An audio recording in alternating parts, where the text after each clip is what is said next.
Welcome to 372 Pages We'll Never Get Back. This is Connor Listoka, joined by Mike Nelson, as we read yet another bad book, The Adventures of the Teen Archaeologists in the Land of the Moepek, Book 1, I think, by Larry and Denise Ellis. Yes, when I first, I actually, my autocorrect, when I loaded it into our first episode or something that we did online, and I had the Teen Architects. Yes. And I was like, that's not a bad idea either. I mean, and then I put it a couple places because it kept autocorrecting because I didn't want to spell it. That would really change a lot. That would change a lot. It's not a bad idea. I think it might be a little above Larry and Denise. I don't know if there's a good, like an archetype, if you'll excuse the word, that they would copy then to make a teen architect book. I'm thinking of putting in some dormers on my palace, said King Voreltrar, who was 28 years old. He had 6 roof lines, meaning he was very rich. The roof lines' names were. Well, this book is written by the authors of Antigua, and it is everything that we hoped it would be. But before we dive into it, we do have some. Every now and then, a listener turns to us for advice, and this is always exciting. Because we get, every time we open the doors for a Q&A, people are like, when are you going to do this book? Or like, when are you going to, how come you don't do this movie? It's like, well, that's not really a question. That's just sort of a demand, really. But it's a complaint that in the form of a question. Yeah, or something like, how come in this movie you didn't acknowledge that this guy was in Teen Wolf 2? And it's like, that's also not really a question. I'm just airing grievances now. But yes, this one is clearly from Matt, who is a loyal jackal who needs some advice. He said, "Greetings, Mike and Connor. I've been listening to your podcast the past year, and I've almost caught up to present-day Denise and Drunk Larry." So I guess not super loyal. He's only been listening for a year. But if he's mainlining them in that span, he's probably remembers these books more than we do. He said, "One of you remarked a while back that your loyal jackals needed to step it up with tattoos. And I think I've finally found the right candidate." I vaguely remember this. I was airing more grievances that our listeners are great. They just don't go out and get tattoos of anything like the podcast logo and so I'm going to send you the picture that he sent me of this is what Matt's considering getting a tattoo of, and we'll post it for people to see as well. It's Joe Rogan. I don't think that's a good. Drawn in Al Hirschfeld style. So, wow. The kite. The evil bird kite. The evil bird kite. From Lair of the White Worm. He says, should I go through with this illustration of the dreaded kite from Lair of the White Worm? It could go above my lackluster armband tattoo from the 90s. He says, my wife is adamant with her hell no, but I'm curious to your feedback. And I told him we'll review this online, and I told him you would weigh in and he'd have to abide by your decision. And he says, fantastic. I will certainly abide by the Mad Dog's advice. If it sweetens the deal, consider this is the artwork from the original printing. And then he told us his nickname is Matty B-Sides. I don't know what that has to do with anything, but I think he's going to do whatever we say. So, well, yeah. And you're putting that on me. I mean, I said, looking at this thing. I said, absolutely. Yeah. So describe it for people. Well, I thought maybe that he had drawn this himself. And that he was 11? It's not a very sophisticated drawing. I don't know what the style of it is, but it does have some piercing eyes and sort of a beak that kind of, it looks like the bird kite is just printed on it, and it's obviously there's no 3D texture to it. It's just printed on the kite. And then one of those ones you get from Amazon, and you realize, oh, that was a computer rendering of the young boy flying it. This is just they had no effort putting into making it look actually 3D here. Yes, it's like the when I was a kid, in the back of comic books, you could get a 6-foot plastic Frankenstein for 99 cents or a submarine. Yeah, it was of course a plastic poster that could barely hang together for a day.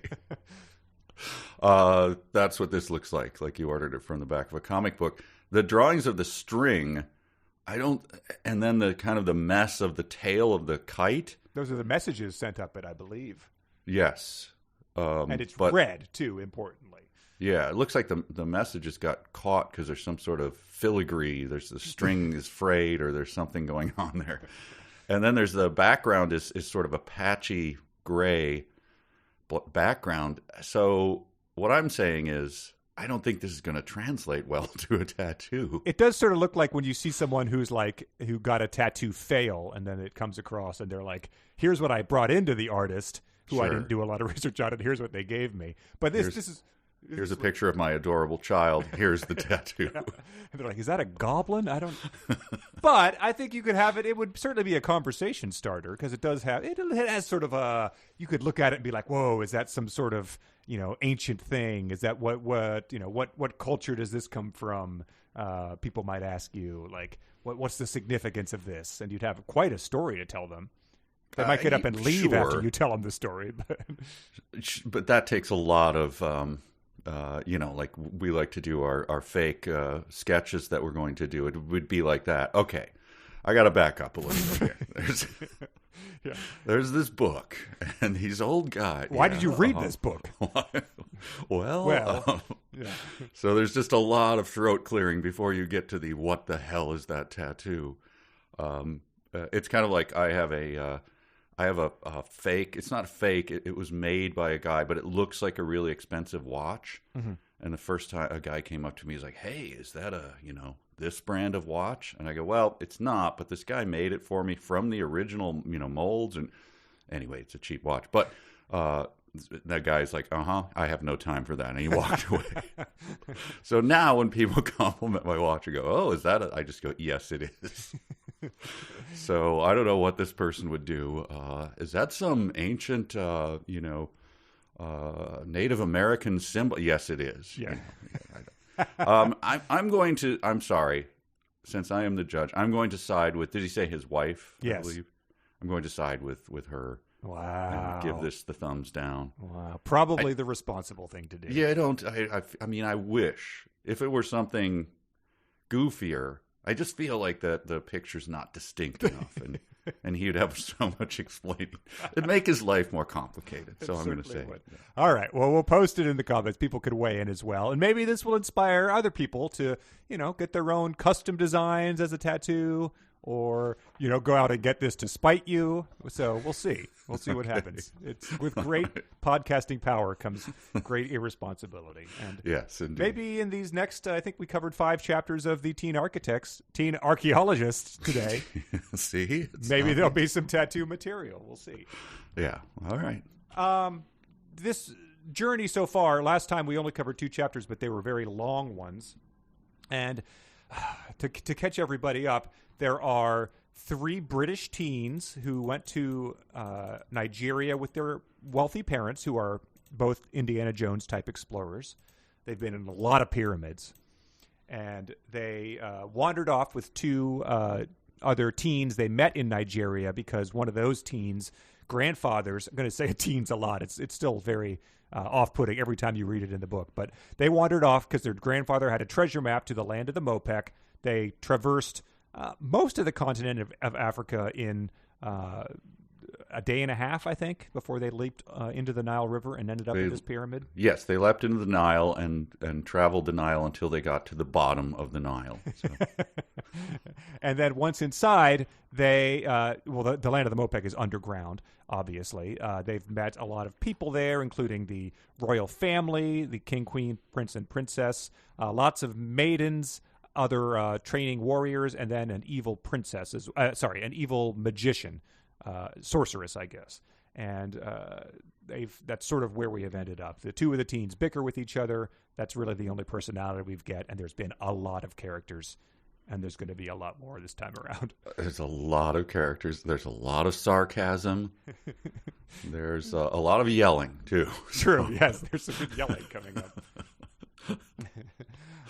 But so chapter 3, I think it begins with some good stuff right off the bat. Oh, it had, so good. The first sentence is, in one of the Moepek training schools, there were 5 teens that were determined to one day make it into one of the Moepek warrior training sessions once they reached 21 years of age. And it just is the pathological need to tell everybody how old these characters are and how old they're going to be when they do something else that these authors have, that I think is just a way to maintain interest of their hypothetical audience, this fictional audience that these books were one day going to get. Yes, and it took me a second to, because, these readings were a little bit apart. I didn't really remember, it's madness and obviously the names. And this starts in media res with none of our main characters around, correct? Yeah. That was very baffling for me because I'm like, who's this? Yeah. But right away, I was laughing with the prose. Here we go. He reached his hand down to help his friend Donovan, who had lost his balance and fell up off the ground. There's a comma there, but that doesn't really help it doesn't really help much. Up off the ground, yes. Fell up. Fell up off the ground. So there you go.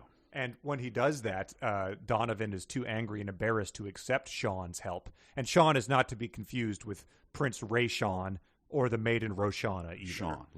Lots strong Sean vibes in this book. There was also a Sean in Antigua who fell over a wheelbarrow. We'll get to that later. Yes. But Donovan said, "I can get up myself, Sean. Back up." And then Sean said, "As you wish," and he said it with my favorite adverb in all of literature. Stephen King will rethink his position on adverbs because Sean said it non-caringly. That one gets a little workout too. It's no sarcastically, but it does. It puts in some hard work. And if you'll remember, it did turn up in Antigua. I have some of the examples of it used there. Glendra had Bubo Gorilla in her arms. She looked at Rebecca and said non-caringly, "Oh, it's a little human girl." we also had. I didn't realize there were rebels in Antigua, but the rebel Schwartz said non-caringly, "Ah, well, that doesn't really matter. I don't reckon that there are any dragons flying around wild widows for her to ride anyway." So I looked it up just to make sure, you make fun of these things. I wanted to make sure that wasn't something people use. There was like 267 uses of non-caringly on Google, and some of them were in there's one fan fiction written about Ron Weasley. So I don't think that's someone who's, studying their Chicago Manual of Style to make sure that it's appropriate use. Wow. So wait a minute. Were there rebels in the woods in Antigua? I didn't look up what the rebels were doing. They must have been in the woods. I think most of it took place in some sort of forest. Where are Larry and Denise getting this? What is this rebel thing coming from? But this is okay. This is the first time it happens, and I had forgotten this. I guess if I had just had a better memory. I have a terrible memory. Like I said, I wipe things out because on to the next thing. If I'd remembered, I would have not been quite as amused by this. Donovan, Sean, Shazar, Cody, and Shamar got together to talk. Edith and Victoria walked up to them. All brand new names, never before used. Oh, and then they shovel it on, then it's like a coal train after that. But I just didn't, I had forgotten that. So I just started wiping my eyes with laughter. Yeah. The characters do stack up. When we read emails, we'll read an email from someone who did some great work on these characters. Yes, I saw there's a shared sheet of characters. Okay. They posted that I had to actually use because I was very confused. Right, and that's the thing about this is that once you get shoveled all these characters, you stop realizing what is going to, you don't know who's going to be important and who's later. And it comes out a complete surprise because someone can be mentioned like Shazar, and then they'll be the person who ends up, saving the whole world at the end of the book. And then, Edith will come up and never be mentioned again. So, right. But so the whole thing that happened in this section so far was that the teacher is a guy named Aderbawale. Aderbawale. And it says he was upset. It said the 5 teens ran over to the school as fast as they could. They didn't want to be late again. Their instructor yelled, "You're all late." So that wasn't working out well. But Edith, when she ran up to these other students, said, I think the master instructor is pleased with our progress in the class so far," Edith said. And Edith just might not have been paying attention because this is what the master instructor said, who she thought was pleased. I have watched all of your progress up until this point, and I have to say I'm extremely disappointed. I can't believe what I've seen today. From what I've seen today, none of you are worthy of becoming Moepek warriors. I won't be able to recommend any of you if I don't see great improvement. So Edith is accentuating the positive from those unambiguous statements of disappointment and contempt. This is one of those where it's like, are you really going to make it this hard on me? Because I don't understand. This is obviously missing a word or something. I don't think the master it's 180 degrees from what just happened. So I'm like, what is happening? And so here's how it goes on from there. This is why I was confused. Okay. Edith walks up to them, says that I think the master is pleased with the progress of the class here. Things are going well. Don't beat yourself up about it, Shazar, Sean said. You're not the only one who lost the challenge. Donovan lost too. What? Edith walks up, says, I think everything's going well. And the response is, don't beat yourself up about it, Shazar, Sean said. Sean and Donovan were the ones fighting. Yes, but what the hell is that? I guess I guess rightfully everyone refuses to acknowledge Edith in any way, right? Or what she said. So maybe I guess that makes sense. Yeah, there's always the person in your like high school group that's sort of like glomming on to your crew, and you pay people to sort of pretend he's not part of a conversation.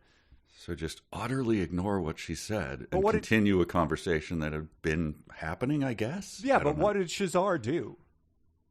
Shazar? I don't think Shazar was mentioned in terms of other than that sentence you read of Donovan, Sean, Shazar, and Kobe. That's what I mean. I don't understand what's happening with Shazar. It's just out of nowhere. Yes. Well, it's probably going to be Shazar's last mention. So it's sort of hard to get worked up about Shazar. Yeah. Okay. Right. And then we get another sort of like head shaking noise involving Edith when Sean is now fighting Donovan again. He refused he non-caringly refused his hand. But the young men started fighting in the courtyard behind the school with 28 of their classmates watching. Everyone gathered around them and started cheering them on. Kobe, Shamar, Shazar, Edith, and Victoria were not cheering them on. Which I think was part of a fanfic last time, but it's a great, just the subset is they're just not part of everyone is how that works. The instructor, by the way, he yells, what is Adder Bawale. Adder Bawale yells at them to stop the fighting, and he says, I will not have my students acting like rebels in the jungle. He turns to the camera. Remember them? They'll be important later, folks. Yeah. Goodbye. There's a decent amount of turning to the camera in this one, I think. Yes. Of sort of breaking the fourth wall. So he sort of punishes them. He says in another book, you'd think this was like some sort of joke or something. We have to polish all the swords and shields in the school. Do you have any idea how many swords and spears are in there? That's a lot of swords to polish, Kobe said. But I don't think they mean anything other than that. Yeah. So the teens began polishing every sword. They don't know what's going on here. No. And so, yeah, they start the next morning. They are walking around, and then they finally encountered who we thought were the main characters in this whole thing. The teens all stopped and looked at each other. Can I read that? Because I love that. Please. At the exact moment, the teen archaeologists decided to take a morning stroll through the kingdom after breakfast was served. That exact moment. The Moepek teenagers ran into Billy, Thomas, Rebecca, Samira, Adam, and Atika. The teens all stopped and looked at each other. And I'm like, why in other places do you give us a time period and nothing here? How long did they stand and look at each other? Man. Yeah, it's a teen off. Was there moving around, like sort of threatening looking, snapping, like circling and Story. teeth snapping? I don't know. And then this is a great thing. Is Billy, I think, is the oldest brother, but Billy is the one who got slapped, correct? Oh, yes. So that Billy is, he's a little bit on edge after the slapping. His ear's still ringing. But then he has a funny response because Edith asked, "Who are you?" And Billy, panicking, I think cowering, "We're not from the kingdom of the Moepek," Billy said, which doesn't really answer Edith's question here. Just don't slap me, please. Mr. Gower. Oh, yes, and Edith just standing there. I wonder, did someone stare especially hard at Edith, and she just didn't really? What are you doing? I still think we did really well on the lesson. I think instructor Adder Bawale is really pleased. And so they do have a little intimidation stare off. By the way, I won't. We don't like to point out typos, but however, this is a finished book. Yes. Do any of you know how to us a sword? And then they all respond, I do, and stuff, So. Well, to be fair, that question was asked sarcastically. That is true. But the two young men stared into each other's eyes in an attempt to intimidate each other. Okay. It didn't work. Oh. Okay, well, moving on. Neither of them was intimidated by the other. Sort of covered in the previous sentence. There's a new technique in this one where the authors sort of act like a sentence, like time had passed between two sentences, where they do something like that and inform you she was still holding the cat or something like that, even though it said in the previous sentence she picked up the cat. It's grade A stuff. We'll get to it later, but it happens a couple times. Oh, so they do the thing of, so they set up a scene, but then and then they panic and go, oh, do people know that he's still standing, right behind him, and they're over to the, they Yes. have to keep doing it. Yeah. Still Object holding that permanence cat. of the reader is a Yes. difficult thing for people. The water pitcher's still on the table. It's not going to be used or anything, but I just want you to know it's still there. And then, so Kobe says, don't feel bad, visitors from the world above. Because Sean and Billy did a little sword fight. And Sean, of course, kicked Billy's ass. But he says, all of us have been training to be Moepek warriors. There is no way you could have known that. If there was no way we could have known that, then why didn't you tell us? Thomas asked angrily. I mean, we really just met, and we started sword fighting within seconds, so there was not a lot of opportunity to do that. Because Billy, said I've taken sword fighting lessons and thought he was hot stuff. Also, I would just point out, this becomes like, a 50s movie. We've done them many times where they go to a distant planet and it's, wow, planet of only hot women? Oh, no. And then, Steve and Steve wander around and they're just treated like kings. Everyone's like, oh, Steve is here. Oh, hello, Steve. And hadn't they said in chapters 1 and 2 in this book that their presence there was, the footsteps of doom, like this, our civilization is ruined now because you found us. Right. You can and never then leave. It's just like, so check the place out, kick the tires, have some breakfast, and we'll see you later. Yeah. So they just start wandering around. Like, they're literally, they're doomed. They are like, they are blankets filled with bacteria that have never been introduced Right. to these people. Yeah, that wasn't specifically, acknowledged, but it was also, if you leave, the people will come back here, our way of life will be ruined. So even if you're not going to explicitly kill us, you can never leave. So your way of life has ended. But they're just, they're sort of wandering around, their thumbs in their pockets, like kicking rocks and stuff, feeling a little down about this whole thing. Okay. But they fight a couple of these people.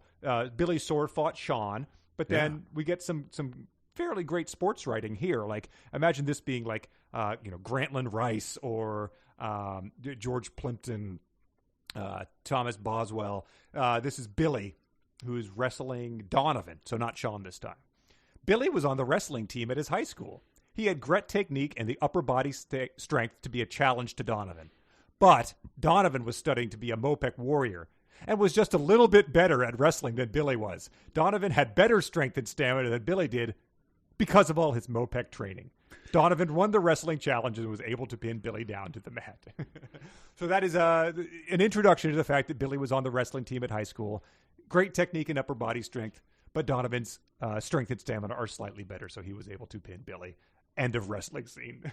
That is, the writing of the boxing book, A Flame of Pure Fire, just an absolute distillation of what it's like to be in the ring. Amazing. But that one starts with, okay, so they have the sword fight, right? And they're hitting each other with bamboo sticks and regular swords and everything. They're just fighting all the time. And there's a class going on. But right before what you read, Adder Bawale yelled, "Compete!" The students and the teen archaeologists began to wrestle. So, there's Billy holding like a bamboo sword, and then all of a sudden he gets charged at by this kid. Yeah, did they drop down to like one of those starting stances? Like the headlock stance or the grapple? Yes. Also, there are mats there. So sure, of course, yeah. Oh, man, those mats, they smell terrible. Oh, God, you can't disinfect those enough. You get those skin diseases from them. Terrible. After that wrestling scene, it begins, in my opinion, one of the greatest segments we've ever covered on this book. It was sort of frustrating to read in real time, but the payoff from it, absolute magic. I don't want to ruin it in the meantime, so let's just address it as if we don't know what's about to happen. Essentially, here's what they say. After the practice session was over, Aderbawale yelled, "Students of the school of Aderbawale, listen up. King Treshand wants to know how well the students in all 4 schools are doing and how we all will fare against each other. There's going to be a competition held at the arena."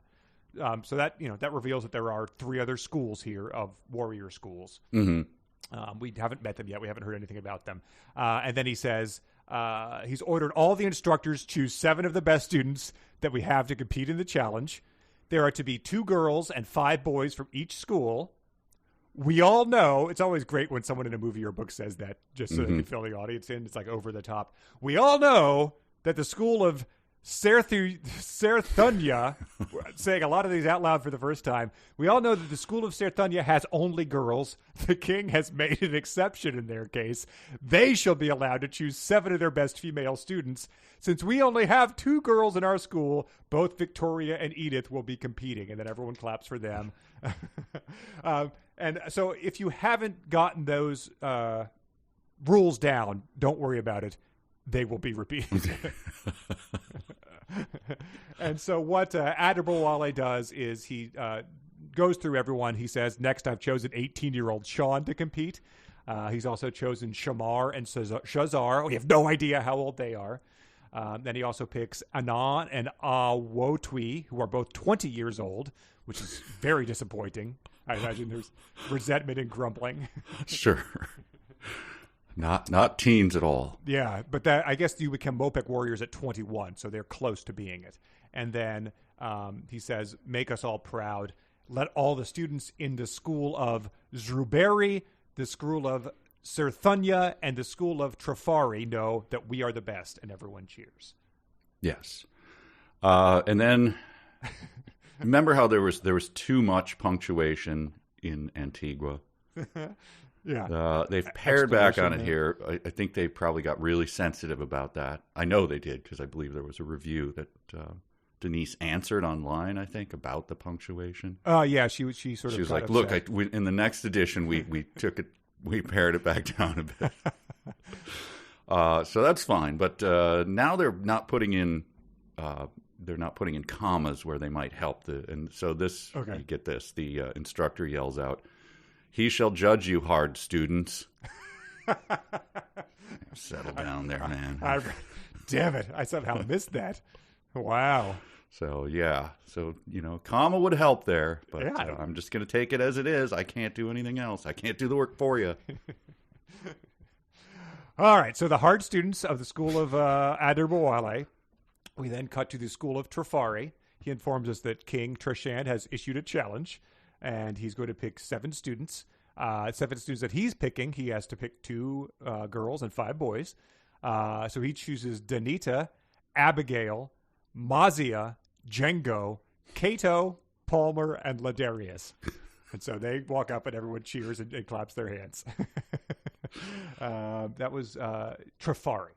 Got it. Yes, but I just want to point out, so at that one, it's like we cut to the school of Trafari. All that happens, what you just said. And it's just the instructor. That's all we get. Okay. Then it cuts to the school of Zruberi. The instructor, Zruberi, yelled, "Everyone gather around." So I'm on pins and needles. Is the teacher of Trafari, or is the head of the school of Trafari? Like, was he killed by a cougar or something, and so now there's just some instructor there because he didn't get a name. Yeah, it's there's like just a substitute teacher. Right. Someone buys Norm's Plumbing, and you walk in, you're like, "Hey, Norm." And he's like, "No, I'm Frank. I bought the business when Norm retired." Yeah, I didn't want to go through the confusing thing that some people do. Frank's Norm's Plumbing, But yeah, so Zuberi, Instructor Zuberi teaches the school of Zuberi. He informs them that King Trishand has ordered there be a challenge tomorrow between all 4 schools, and he's going to pick 2 girls and 5 boys. He picks Adana, Samanya, Mackie. Larry could have been of the fan of the 80s baseball catcher Mackie Sasser, who got like the yips. He got the Chuck Knobloch, Steve Blass disease for a while. That's what's about him for a while. He also picks Rahamin, Neil, Nash, and finally Amir. Please come to the front of your class. Neil, Nash, put your guitars down and get up here. Yeah, that could be it right there. You have to think some of these came from somewhere, because some of them are purely made up, and other ones are some of the most normal names you could possibly get. And then it cuts to the Moepek instructor Serthunya, who is the instructor of the girls' school. She has 22 female students, and she has exciting news. King Trishand is sponsoring a challenge. It is to be held tomorrow in the arena. I know, this comes out of nowhere. That's when the master instructor says, gets a question from Rachel. I assume it's just Rachel, but you never know with these Denises. Yes. Master instructor, there are no boys in the school, Rachel said. Oh, okay. I got it. Enough said. The school of Serthunya has only girls. Rachel, we got it. Okay. Yeah. We go to the school, first of all. Did you hit your head during the wrestling match? Brother. And then, but fortunately, the instructor Serthunya, I know our school has only girls, Rachel. The king is also aware of that. We have granted permission to have 7 of our best girls compete in their challenge. I shall call out the names of the 7 girls I have chosen to compete in the land of Moepeks' first ever school challenge. Serthunya chose 7 girls to compete in the first ever Moepek Teen Challenge. He doesn't list them. He doesn't list the names. He listed 7 names for every other school, 21 new characters introduced, the most pedantic thing ever, and then he glosses over the 7 girls from the school of Serthunya.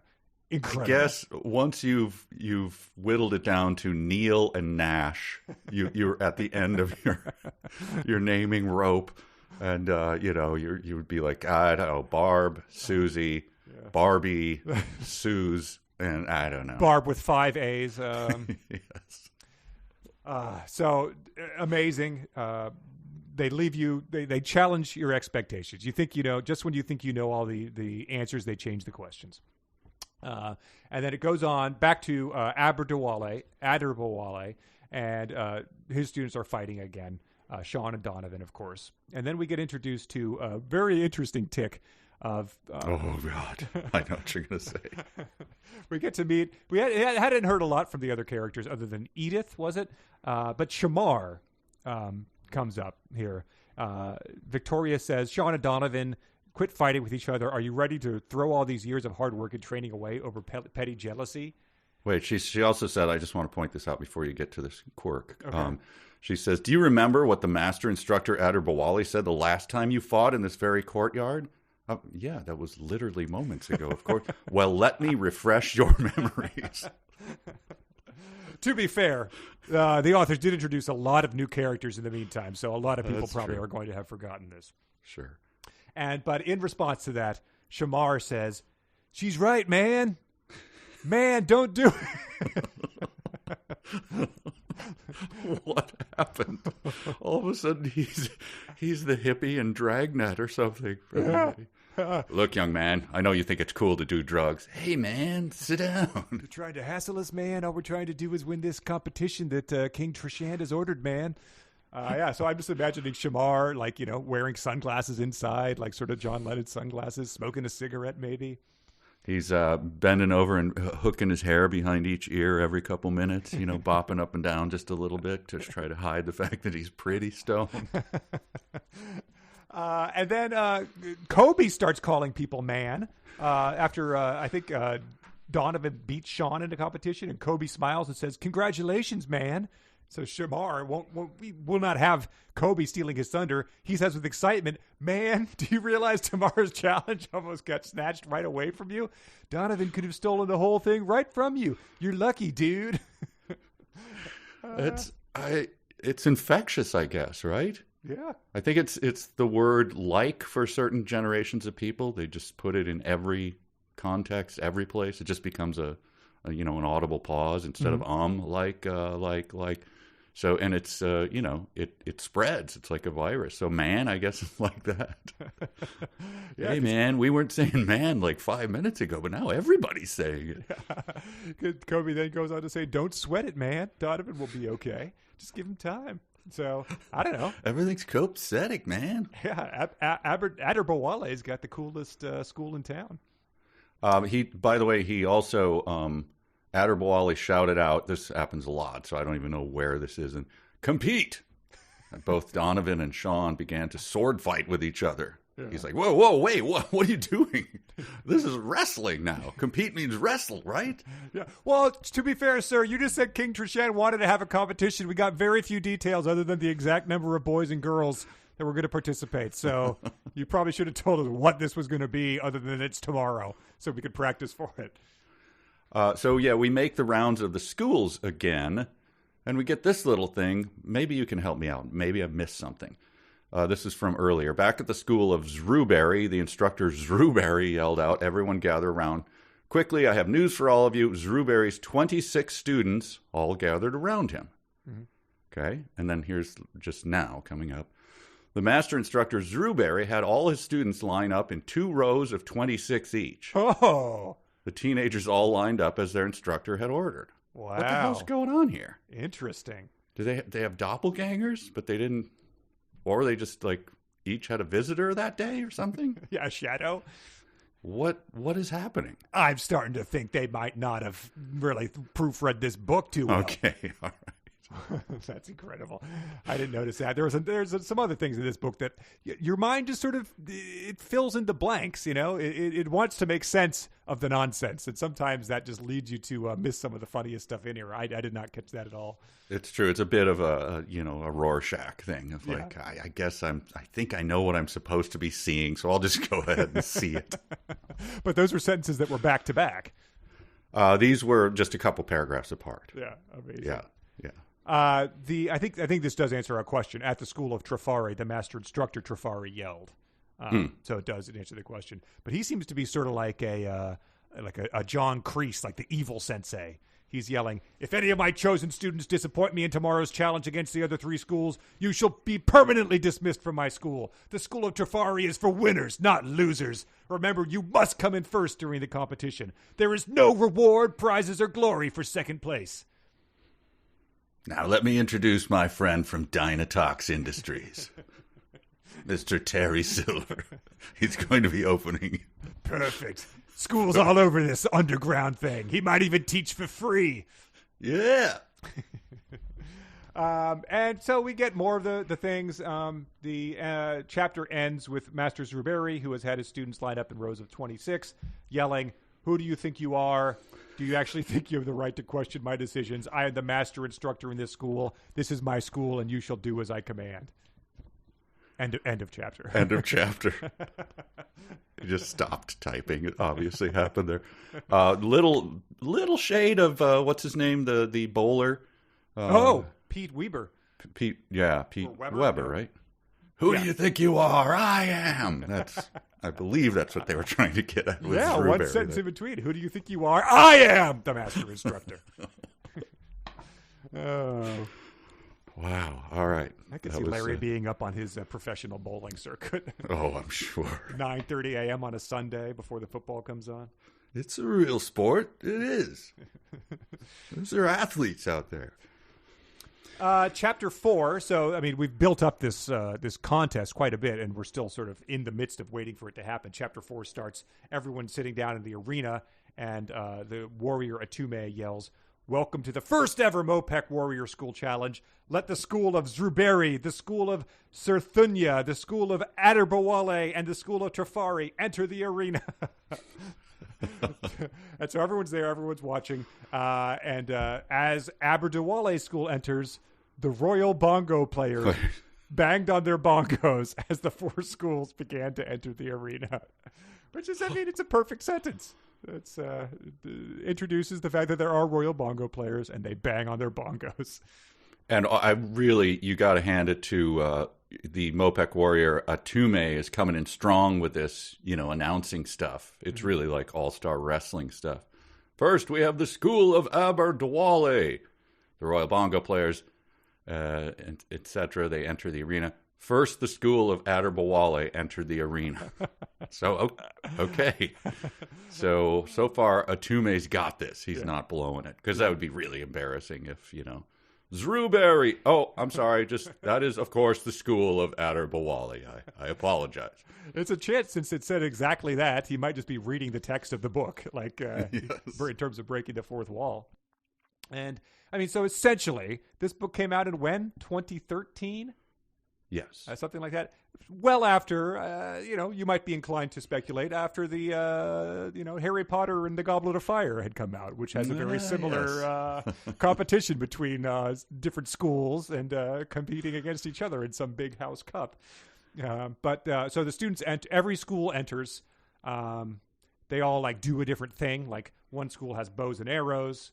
Other schools enter and do some bamboo stick twirling.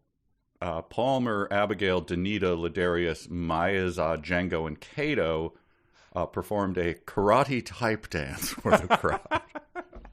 Everyone clapped and cheered for the School of Trifari. A karate type dance. It was a variety of karate 80 dance moves. Yes. I mean, that's, that could be Terry Silver's influence right there. Yeah, there you go. But when the School of Serthunya enters, we get the names of the 7 girls. We get Chioma, Dahlia, Faith, LaDonna, Chica, Bramby, and Yannette all enter.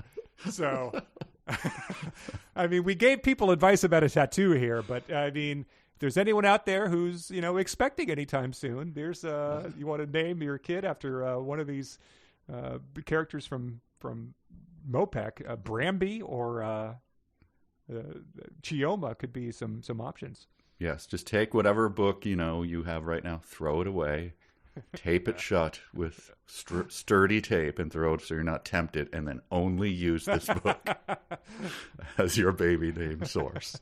I dare you.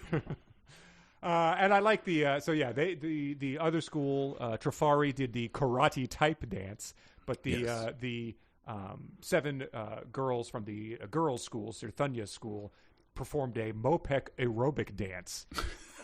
They paraded around the arena. It just reminded me of Hot Property. Yes. I'm going to go down and see some of that teen dance stuff tonight. I heard Chioma is going to be dancing with Bramby. And we've skipped over a lot of this introduction. They introduce all the students again. They do these dances. It's been a long start of the chapter. And then they all line up. They have their flags in the air. And finally, we're about to get started. Moepek warrior Atume says, "Your Majesty and our Queen and all the inhabitants in the land of the Moepek, these are the students from the School of Trifari, the School of Zruberry, the School of Aberdwale, and the School of Serthunya. Students, welcome to the first ever Moepek School Challenge. Good luck to you all. Let the competition begin." The crowd yelled and cheered. We're finally ready. And that brings me to my favorite paragraph in all of literature. There might be some, Shakespeare. There might be some Dickens. There might be other things in this podcast you've claimed that about before. It could be. It could be even other things in other bad books. I just want to get ahead of it. You emailed me about this last night. We identified the same thing. So. Okay, so this was. Yes, this was. All right. Do you want to flip a coin to see who gets to Go read ahead, it? please. You emailed about it first. Everyone was having a good time watching the students compete in sword fighting, relay racing, the bow and arrow challenge, and more. I assume the more is karate type dances. And period. Suddenly, 3 flying dinosaurs flew down into the arena. Everyone in the arena ran for their lives.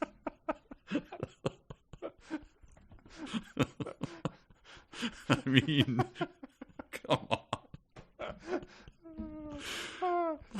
2,562 words, spanning 2 chapters, building up the competition, leading to everyone running through their lives as 3 flying dinosaurs suddenly run into the arena. Everyone in the arena ran for their lives. I read it. Well, let me just read you what happens. The royal family and the teen archaeologists made it out of the arena safely. That wasn't the case with one of the students from the school of Adderpawale and 2 Moepek warriors. All 3 of them were carried off by the flying dinosaurs. I read it at home, like Lauren had run out to do an errand or something. I laughed out loud to myself for maybe 20 seconds straight. It just sort of looking back down at the book, unable to believe what I had just read. It was sort of like Vincent Price in Last Man on Earth, just cackling. I couldn't believe it. Just to, you don't expect much from the buildup in these type of things, but for something that anticlimactic and that hilarious. Is it the first time the dinosaurs have flown in? It is. Okay, so now if we hadn't read that in a real or fanfic, it would have been even more of a surprise. Oh, sure. It's just incredible. It just to dissipate any sort of tension or excitement that well. The competition is never mentioned again. It's never mentioned again. It's just page after page of build up to it. Everyone mentioned. The announcer doing his announcing, like, here they come, ladies and gentlemen. Having all 28 of the students that are going to be represented in it. And then they light candles at the river or something. They all decided to grieve together in a Moepeks ceremony to honor the 3 that had been carried off by the flying dinosaurs. But during the middle of that, we get the Rebecca and Thomas thing, which I think is worth I think we read a couple of them last. This is good. Do you have it there? It's right below where their thing is. Oh, the bickering. Yes. Yeah, the bickering. Yes, it says. Well, let me build up to it because there's some pretty good lines. Sure. The kingdom of Moepek and the continent of Africa are similar in the way that we dress, Samira told the curious Moepek teens. So, I mean, speaking of a variety of 80s dance moves, that is that is as broad a stroke as you could possibly imagine. Like, sure. Oh, you dress similar to the continent of Africa? And then it says, yeah, your fancy Moepek costumes are similar to the way we dress during celebrations and festivals in Africa, says one of the people from Nigeria. I don't know much about life in Africa, but there are some similarities in the way you live and the way we live in England, Thomas said. For one thing, there are rules we must follow in our own civilization, just like here in the land of the Moepek. For crimes against society, there are punishments just like here. Rebecca said sarcastically. Thomas should know all about that kind of punishment. His very existence on the planet Earth is a crime against society. Thomas, shut up, Rebecca! Make me, Thomas! I will! Billy yelled, hey, both of you, shut up! As there's candles are floating down the river in silence. Their corpses are, like they're weeping widows. Yeah. And during the middle of that, Edith, not the sharpest tool in the drawer, says, those 2 fight just like my brother and I do, she said with amusement. They're currently I'm assuming Thomas is planting haymakers into Rebecca's midsection, lifting her off the ground. Yeah. And you do? Really? Your brother calls you your existence a crime against society? That is like digging into a very deep well of insults to, for someone that you live in the same house with. It's a sick burn.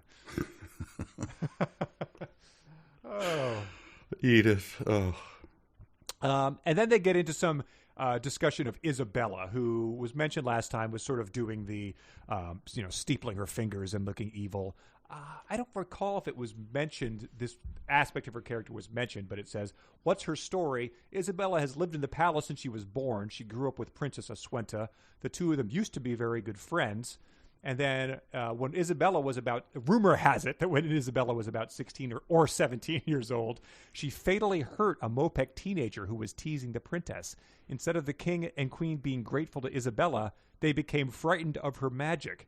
I'm not sure if it was mentioned that she was a magician before, but it is sort of buried the lead that that's how she fatally hurt him. She's very beautiful. It cuts back. It gives us that, and this was confusing because it's all just contiguous. I looked in the actual book. It doesn't. Okay. There's no way to know that this is I guess a flashback. One day, as Isabella and Aswenta walked through the kingdom, a young Moepek rebel named Samson, who was 21 years old, came up to them. He yelled, "Well, what do we have here? We have 2 stuck-up girls from the royal palace itself." Princess Asuela yelled, "How dare you talk to me like that? Do you know who I am? I'm Princess Aswenta." "Yep," he replied. "It's just like I said. We have 2 stuck-up women.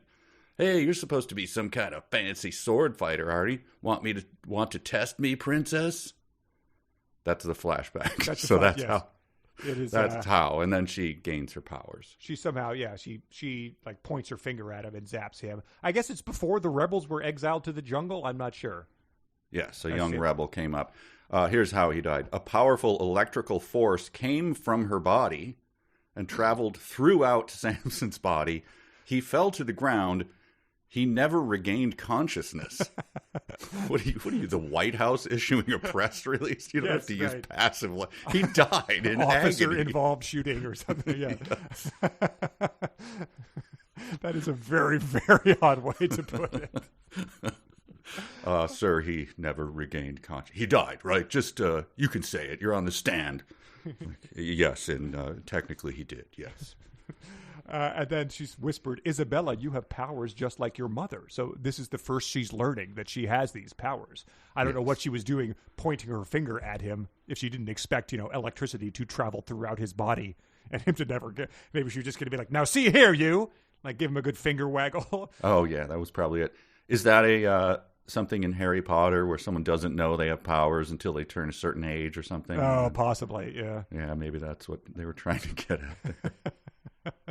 And it describes that Isabella's mother had felt that it flashes back, or it flashes sideways within the flashback, because it says Isabella's mother felt her magic was turning on her. It's a very impressive aside.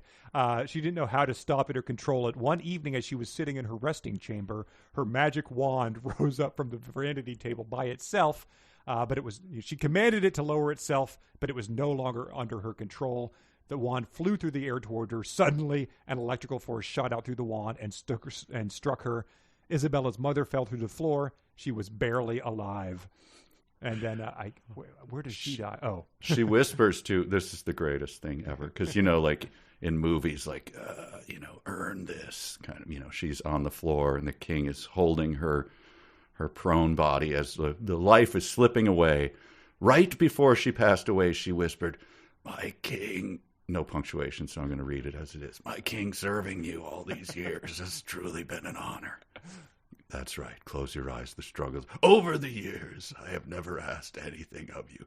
Of course, my sweet, you have been in my service. But I am asking something of you now." "Okay, what is it?" the king asked. "Protect my daughter." Ugh. I will. Okay. I will. Do not banish her from the palace. The thought hadn't occurred to me that it would banish her. This is the only home that she has ever known. Okay. I'm going to do the eye closing thing like in the movies. I'll just run my hand over your eyes to close them. There. Rest. She loves it here in the palace. Yeah, I mean, that doesn't even seem fitting. That she is losing her mother. I assume she's losing you, but you seem to be hanging on for dear life here. She has already lost her father in battle against the rebels in the jungle. That tends to be where the rebels are, and that's backstory we're all familiar with. That's why the rebels were exiled to the jungle, as a matter of fact. She will have nobody to look after her. Mother of God. Where's that wand? I'm going to finish you off for good. Promise this to me, my lord. I promise. Your daughter shall be treated as royalty. She shall be treated as my own daughter. Are you going to shut up now? And see how the chapter ends. Yeah, an incredibly long death that occurs in a flashback, and then the chapter ends without leaving the flashback. Bold new innovations in storytelling. Wow. Incredible stuff. The only other thing we need to mention from that thing, because a lot of people submitted this as a dumb sentence of the week. This is another thing that I glossed over because it was so dumb that I didn't notice it. But during the mourning ceremony, when all this happens and they're calling each other, crimes against humanity and reeking like a goat's butt type of thing. Yeah.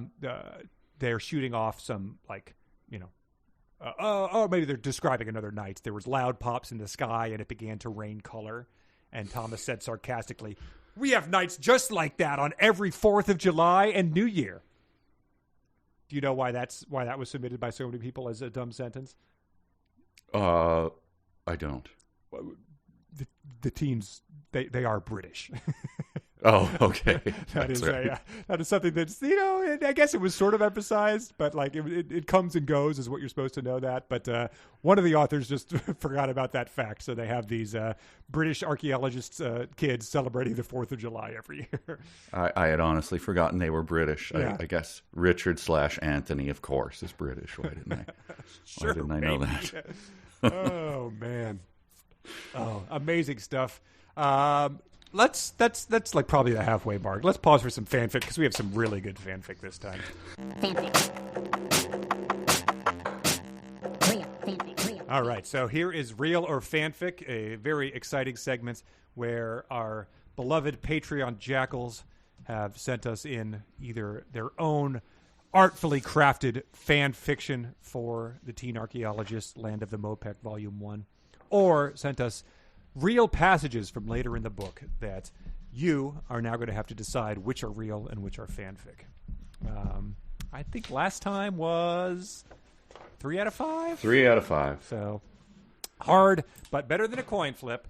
And the Patreon you can support us at is patreon.com/372 pages, where all sorts of fun stuff happens that you can't get anywhere else, like the dumbest Encyclopedia Brown mystery in history that you tried to solve last week. As well as at least people agreed that was I believe I saw a comment that someone was holding on to that rage from when he read it originally. I think it was a he, and was like, "Yep, I'm still mad about that one." And we also heard some another story of your childhood about an insane event.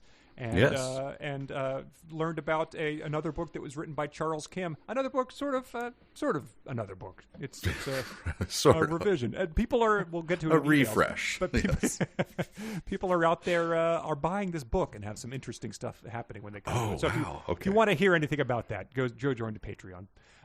Here's number 1. Suddenly, they all heard a loud scream. The ground began to shake with every footstep. The ground shook so hard that some of the group lost their balance and fell. Elizabeth asked with fear, "Anthony, what is that?" "I don't know." "King, what is that? Are we having an earthquake?" King Trishand yelled, "It is the giant gorilla beast. He's coming." Benjamin yelled, "Who is coming?" "A giant gorilla. He is a gigantic creature. That is why we have built this gigantic wall around our kingdom." Anthony whispered to himself sarcastically, "I was wondering why this place was surrounded by a gigantic wall." King Trishand said, "We built it to keep the giant gorilla out of our kingdom. We must get the children and the woman back inside the walls of the kingdom to safety. They are not safe out here with us." Suddenly, a gigantic gorilla about 21 feet tall and weighing over 800 pounds ran right up behind Sebastian and his group of thieves. The gorilla yelled out and banged his fist against his massive chest. It yelled so loudly that the monkeys in the tree ran and hid. Even the talking monkeys? Boy. All right, going full King Kong on us. Do Larry and Denise like that? Is that how I have to think about this? I'm going to say that's fanfic. Okay. Number 2. Sharkweel yelled, "Ashanba, attack!" The lion Ashanba roared and walked over to Rebecca. Ashanba raised a paw and got ready to attack. He was going to destroy Rebecca. Suddenly, the chimpanzee Pautu swung down from a tree on a vine. Pautu ran over to the lion Ashanba and slapped him across the face. The lion Ashanba roared and started to chase Pautu around the zoo. Pautu led Ashanba away from the teen archaeologists and climbed up a tall tree where Ashanba could not get her. Princess Aswinta smiled and said, "See, Rebecca, I told you that Pautu would protect you from anything bad. Rebecca smiled back and said, I guess you were right, Princess Aswenta. The teen archaeologists ran out of the zoo toward the palace.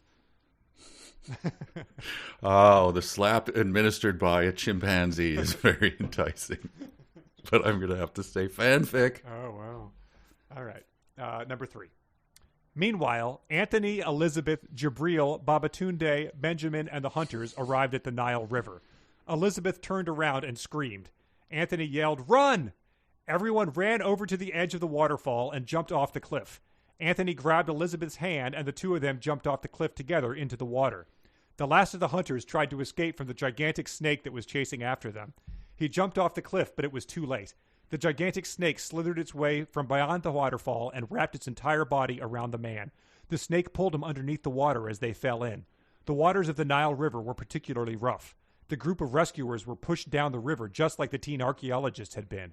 Elizabeth yelled, "Anthony, you have leeches all over you!" Anthony said, "Get the little vampires off of me!" Elizabeth, Babatunde, and Jabril pulled the leeches off of Anthony and threw them back in the water. Anthony and the others finally reached the pyramid of the Moepeks. So that's just a complete backtrack of what already happened. I mean, I can't put that past Larry and Denise, but people are clever. I don't know. All right, I'll say real. Wow. Number 4. Billy, Aswenta, Thomas, Rebecca, Samira, and Sharquille kept walking slowly and all turned around the next corner. They looked around the corner and saw a dead end. "It's a dead end!" cried Rebecca. Princess Aswenta walked closer to the dead end and held up her torch. The light from the torch lit up the wall in front of her. The wall was covered in hieroglyphics. "We've come this far. We can't turn around now," said Billy. "Those giant spiders will be waiting for us. I know it.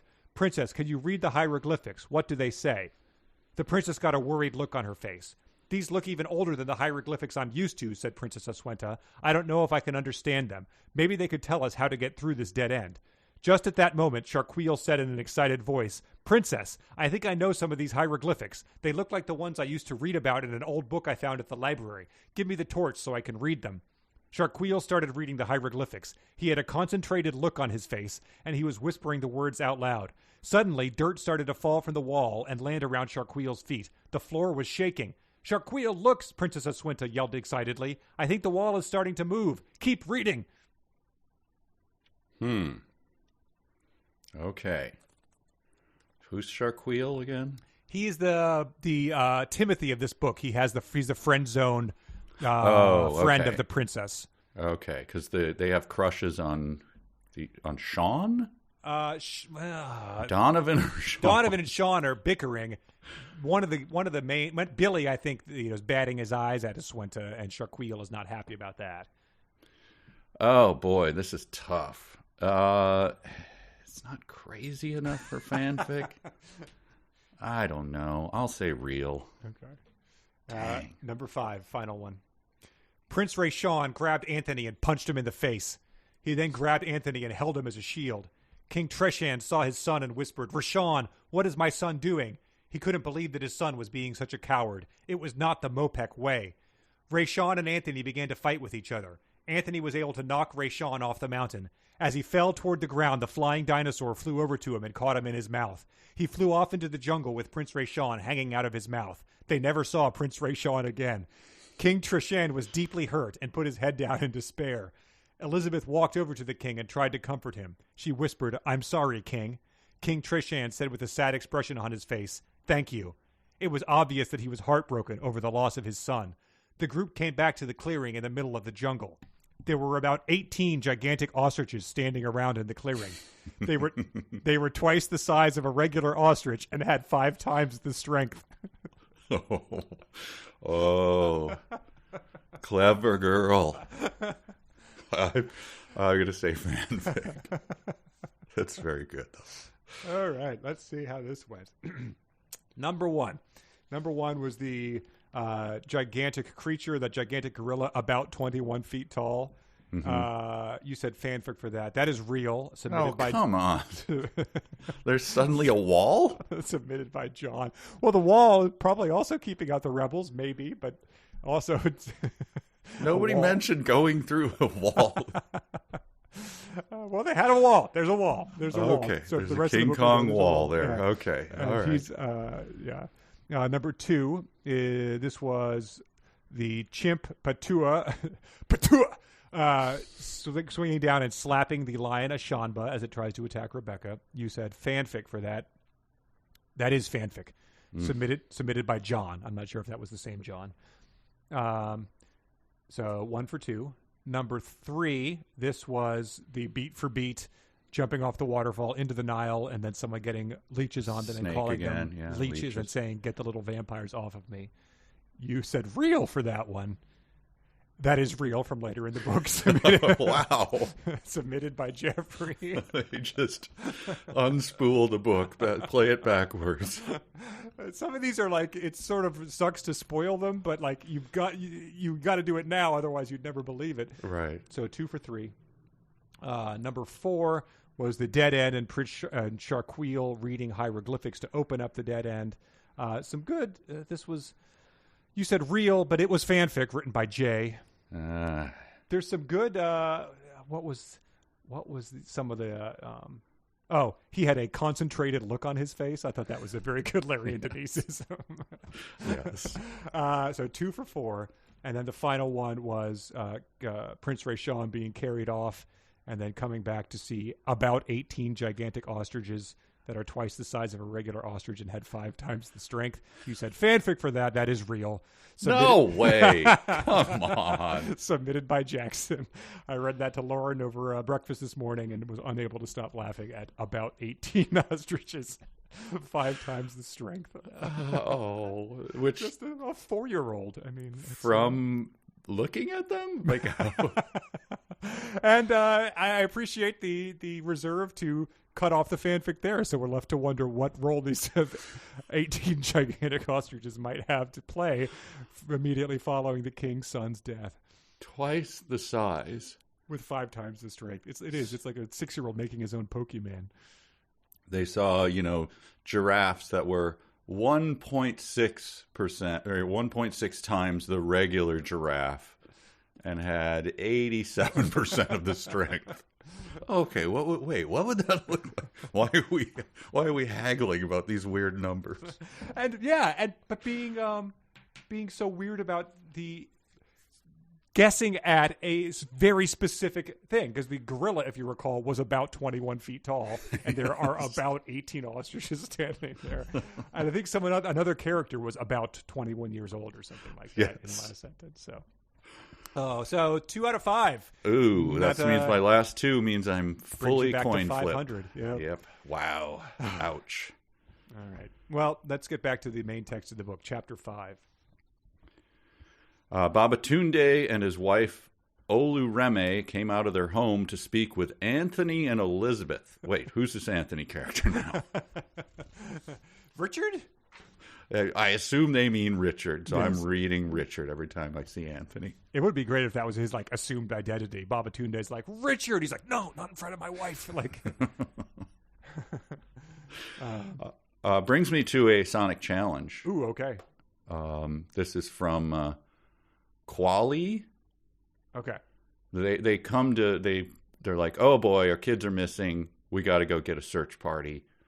So they go to their friend, and Quale yelled, "Lost map, lost civilization. What are you people talking about?"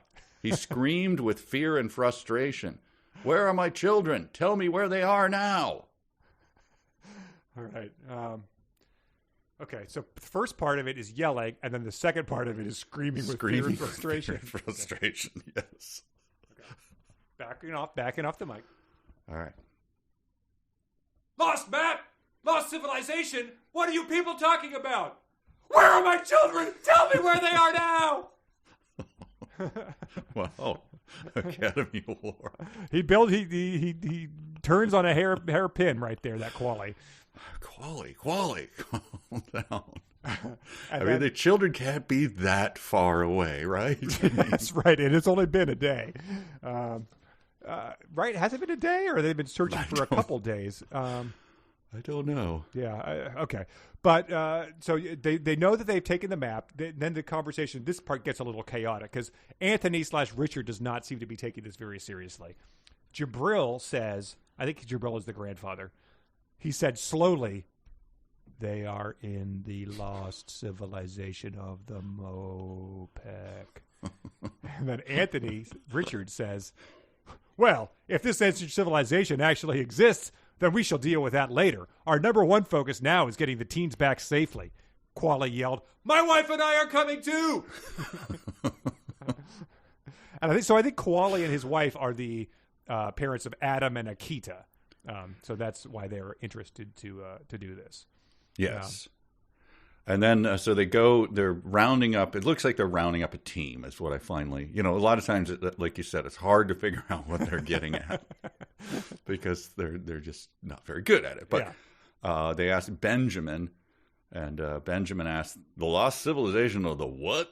You know what? Never mind. I don't want to know. Let's just go get the teens. I'll get some of my friends to help.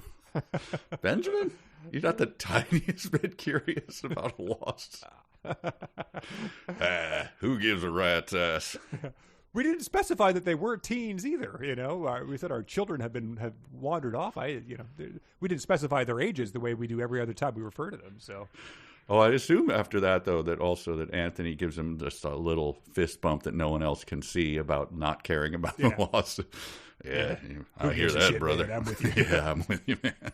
I have a Sonic challenge for you, too. This is the one that I wanted you to do. It also involves yelling, but it's a different kind of yelling. It's the introduction of Benjamin. They went to Babatunde's friend's ranch to get help. Babatunde's friend Benjamin was out back attending to his horses.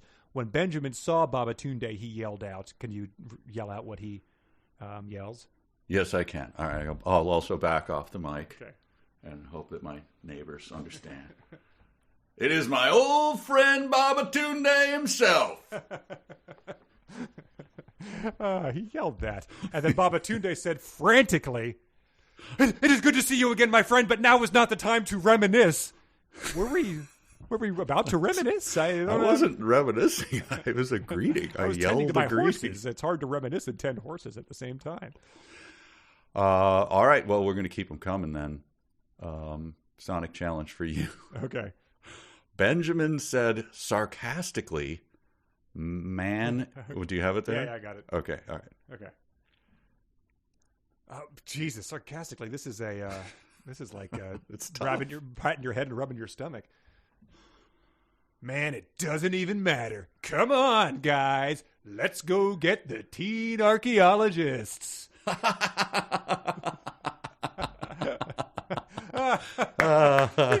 He just nicknamed them the Teens Archaeologists. That's Benjamin, I'm glad you're part of our crew. All the men. I assume the women were freezing them with looks. Yeah. God. Like hands on hips, like what? Tapping the watches. Doing? Yep. Staring daggers.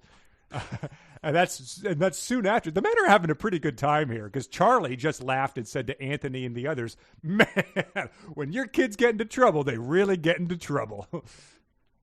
This is the one that stopped me up short. I posted this on our Patreon. Who is Charlie? I was enraged over this. And that's what led me to one of our readers or listeners, and readers, I assume, went through the book and put all the characters down. Charlie appears once right here. Okay. And says the enigmatic, man, when your kids get into trouble, they really get into trouble. Are they always this adventurous? Charlie, how do you know my kids that well? Who are you? Yeah. What are you talking about? You're pretty confident they aren't dead. I just said they went to the Nile, which, as we covered last time, involves crossing South Sudan and the Central African Republic. And you're, I know I was laughing when we called them the Teen Archaeologists, but they're my kids, man. Charlie, I don't know you. You don't get to laugh and say sarcastic things. I was going to say I thought it would be a Anthony Richards situation that Charlie is also Benjamin, but it does say a couple of Benjamin's friends were already at his ranch hanging out. So yeah, they're just cracking brews and tending to the horses, quote unquote. They're probably shooting the horses with slingshots and laughing as they buck off the guy who's riding or something. All right. Well, if anyone can solve, it is solved. There is no other Charlie. There is no Charlie. There's no reason he is called out. it is baffling, utterly baffling. Sure. And Anthony, that part ends with Anthony giving his wife a big hug and whispering, "Don't worry, we'll find them." Smash cut to maidens being escorted by warriors into the girls' chambers to help Rebecca, Samira, and Akita get ready to eat that afternoon's meal. Which is it something that teen girls really need a lot of help preparing to do? I'm not sure. Yeah, this part loosen up their jaw for some chewing. I don't know. And this is one of those things where I'm sure I've told the story on here before, but it reminded me of something from my youth. They go in to eat the meal. I think they call it the eating chamber later in the book. Oh boy. King Trish. Billy says like, "Hey, like this has been great. You know, we've seen karate type dancing and everything, but we really ought to get back. We can't stay here." King Trishand banged his fist on the table so loudly that everyone stopped eating. They all stared at the king in fear. So he is upset. He is not having this anymore. He is not having his word questioned. He says, "Enough! I have given my decision in this matter." Damn it. Oh, why did I say that so confidently? Oh, I wound up to that. And it's, I'm sure I've said it before, but the guy who came up to me in the hallway with like his little toady with him a year above me in high school after I had gone to the movies with his girlfriend, a good friend of mine. And he said, "Hey, Connor, I go out with my girlfriend." He points at me. "Not me. Not you." Never let him live it down. Brought it up, I believe, like 7 years later at a New Year's Eve party, and he remembered exactly what I was talking about. Oh, how nice to know that it gnawed at him. Exactly. It's perfect. So I'm sure King Trishand will be hearing about that. The next time one of his sorceresses died, that'll be a thing she mentions with her dying breath. Remember the time that you said you were going to say, given what you said, giving. I assume that is why, like, he's eating lunch, right? So he says, "I shall be obeyed," and then he stormed out of the eating chamber accompanied by guards. So, I mean, he skipped lunch because some foreign kid, a teenager, said something to him. Yeah. Like, "I'm actually pretty hungry. Can you go back in?" I'm not going back in after I said I have given my decision. Yeah, I think that was what informed it. It was just walking out of there rather than trying to sit there and act like it hadn't happened. Just you hear the forks clicking on the plate and being like, 20 seconds of silence and being like, "Good sweet potatoes today." Someone, snickering into a napkin. The king, like, "Hey, stop that. Guard, stab that man." Have a dinosaur carry him off to the land of the dinosaurs. No, and then Naidur, I believe, is the head warrior. Yes. So he's like he's the enforcer for the king, I think. Okay. This is something I wished I had said to my daughter-in-laws. Naidur said angrily, "You heard what the king said. I shall be watching you very closely.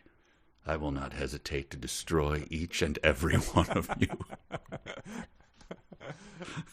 In the meantime, stroll around the grounds, wrestle with my children. It's fine. Enjoy our eating chambers." Yeah, Nadur is 0 to 80 there, I guess. Like, yeah, I guess with the king not there, he can sort of. I'm in charge now. I'm watching you, and I will destroy each. Whoa, man! Settle down, man. Nadur. Shamar is not happening. It goes against his whole vibe. Then we get to another curious. Again, probably a typo, but it's repeated so often that you can't really consider it that, because there's a discussion between the royal family, Queen Rashinda, Prince Raishan, and Princess Aswenta, and they're sort of like their main gist here is that like the prince is saying he's the next in line, and like I want to tell these guests what to do, but they keep saying, "My son, I know that you are prince." And you love your father very much. Yes. Raishan responded angrily, patience and kindness is for women. I am prince." I spell my song titles with letters in places of words and numbers sometimes as well. "Do you see me dry humping this table with my glyph-shaped guitar? I am Prince." I had noticed, Prince, your pants do not contain an ass. So you did cut them out. That was a tip off. But yeah, Queen Rashinda says to Eswenta, do you think it's wise for you to speak to your brother like that? He is prince and will one day rule this kingdom. Yep. Like, very strange turn. It just needs an article, right? He is the prince. Like, I guess. I do not care if he is prince. He deserves every word I have spoken. Do you think that was a late night prank by Larry? Like, search and replace? Yeah. Every time it says. That'd be funny if he was prince. He lost a game of Monkey Bash at the pub, and all right, if it be you, man, you got to go home and you got to start taking out thes out of your wife. That book your wife is writing. That'll be just go in and just the THE Larry, snap into it, man. You gotta go. No, I'm good. I'm good. Yeah, you got to get back there, and you got to go out and you find you delete it. Oh, I know just the section I'm gonna do. All right, you get the next round of the bash. All right, and then when the book comes out, I'll show it. You'll know which part it is. Yeah, You'll if I see. remember this, man, I don't know. It's had Fireball. That's. Oh. And so it cuts from that into a section about the royal lion Ashamba. Oh my God, the lion thing is incredible. This is Sharquille is training the lion, and Billy has interrupted him, and so they are upset. Sharquille is upset that Billy calls it a pet, and he says Sharquille laughed. He asked angrily, "He's a nice pet." It seems like a hard thing to ask angrily, but. Essentially, Sharquille sicks the lion on Billy. He says a Ashamba attack. He roars so loudly that Billy backed away and fell over a barrel. Which I think we hinted at it before, but from Antigua, as the men were sword fighting, the knight Sir Vladimir knocked Sean over a wheelbarrow. Yes. Vladimir then picked up the barrel and threw it on top of the man and knocked him out. Billy, during the middle of that, by the way, he says, like, I'm trained. What does it look like I'm doing? This lion belongs to the king. I'm training him. Billy replies, "Hey, look, man, I was just asking." So, yeah, that thing is still spreading. I mean, when you said it was like contagious, them saying that way, it does seem like something that Larry came back from the bar. Like, there was a guy there that was playing the Buffett covers at the 1 p.m. shift at the bar, and Larry, came up to him afterwards and told him how great he thought his cover of, Changes in Latitudes was, and that guy said "man" every sentence. Yes. And then when Larry came home that day, he was like, "Hey man, like, how's the book going, man?" And Denise is like, "What are you talking doing? like that?" Like, "Oh, well, I don't know, man. I've always said this, man." I've always had a goatee. What are you talking about? So they leave the lion attack is just sort of a, hey, that happens. Sure, what are you going to do? Yep. But they walk through. She's explaining their history. The princess is walking with the other teens, and she's just kind of explaining. And to me, things got kind of dark pretty quickly. The princess pointed to 2 stone statues and said, "That stone statue is my grandfather, King Macherpa. Next to him is a statue of my grandmother, Queen Tarhura. She died several years ago, and a stone statue was built in her honor. That's nice. My grandfather, King Macherpa, was assassinated a few years before her death. He was poisoned. Nobody has ever discovered who the assassin or assassins were." I like she wasn't prejudicing the case there. Right, yeah. There could have been a whole conspiratorial team. But yeah, just casually explaining to the people who Nadir is going to eliminate one by one. Gun to your head. If you don't, or if you get it wrong, you have to get the tattoo with the bird kite. Will that ever be addressed again? Will we learn who did the assassinating? No, of course not. I mean, it could be it's probably some of the rebels in the jungle, but yes, the rebel jungles, jungle rebels. Did you notice I hate to bring this up, but I have to. They wander through a like gardens, and they come to a tropical area where pets were kept. Yeah, I'm pretty sure I noticed this. Thomas said, "This is just like a petty zoo. In fact, you have enough animals here to start a large zoo." So I hate to be unkind, do Larry and Denise think it is called a petty zoo, not a petting zoo? I mean, since he says you have enough animals here to start a large zoo, maybe he did mean like petty cash, like petty, a small amount of zoo. Just to make sure I wasn't being, unkind, I looked it up. There's no such thing. I almost looked it up to be petty like, zoo. maybe it is British. Maybe that's I don't think it is. Take the lorry down to the petty zoo. I'm going to go with the Occam's razor here and say Yes. they thought it is called a petty zoo. Yeah, that's how petting zoo sounds if you're slurring it. Sure. And then we get this great thing, like the Star Trek alien. Aswenta asks with confusion, "Thomas, what is a zoo?" Look, do you not speak perfect English or not? Like, because there's been no language border issues here at all so far. Yes. Like, we have everything you need to have. So I'm not sure if, we do not keep animals in cages, but it does seem like they keep them in some sort of, exhibiting area. Yeah, they said where we keep our animals. Yeah, they ride on them and stuff. So Rebecca and Thomas, of course, have call each other monkeys, of course. Mm-hmm. That's where Patua, the chimpanzee, comes into. She's been raised by the princess ever since she was a baby chimp. And then Thomas yelled sarcastically, "Princess, don't trust my sister with one of your animals. She'll destroy it." It's like, seriously, lots of cats go missing in our neighborhood. It's very off-putting. Like, she's seeing a psychologist, like, Yes. violence issues. She lights fires. And then during this discussion, I don't know, it seems like they got to get their crap together on this whole thing. Suddenly the teens, Princess Aswenta, the animal trainers, and everyone else in the kingdom of the Moepek heard a loud scream coming from the sky. 2 flying dinosaurs were headed into the kingdom. Oh, man. It's like, so... Got to get this under control if this is happening a lot. Yeah, a lookout tower, perhaps, some sort of alarm. Yes. That is just a great way of parsing that out, is that the teens, Princess Aswenta, the animal trainers, and everyone else. I can save you a lot of words there with the word everyone. And then this is where, I think this was in Larry, or real or fanfic, one of the dinosaurs flew down and landed on the ground. The creature started walking through the kingdom like a man. What are you picturing there? Because, I think it's like there's an X-Men villain called Sauron that's a anthropomorphic pterodactyl, essentially. He wears shorts, but he also can walk around and has his wings spread out, sort of like a vampire would do when you land, type of thing. That has to be what they have in mind. Yeah, I'm thinking, because it says it was huge, 2 hind legs.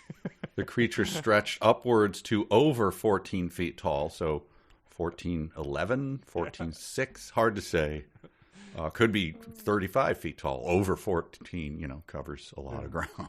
But it is, and it tries to bite them in with its sharp teeth. So, yeah, I'm imagining sort of the long, beak of that type of dinosaur. But before this, weren't you thinking of pterodactyls? Flying dinosaurs coming and snatching people up and carrying them away? This is the first time giant teeth and things like that were mentioned. So I think I just had this image of this, X-Men guy in my thing, so that's what I was sort of picturing. I'll send you a picture of him, and you can tell me if this makes sense to you. But it's like, his name is Sauron, which I never realized until Lord of the Rings that it was a complete ripoff. But okay, well, yeah, this one does. This is more like a pterodactyl, but it doesn't have teeth this fella does here. These fellas. So they could be the assassins. Maybe they poisoned the grandmother. Wow, that would be if we just blamed it on assassins as an excuse to exile the rebels.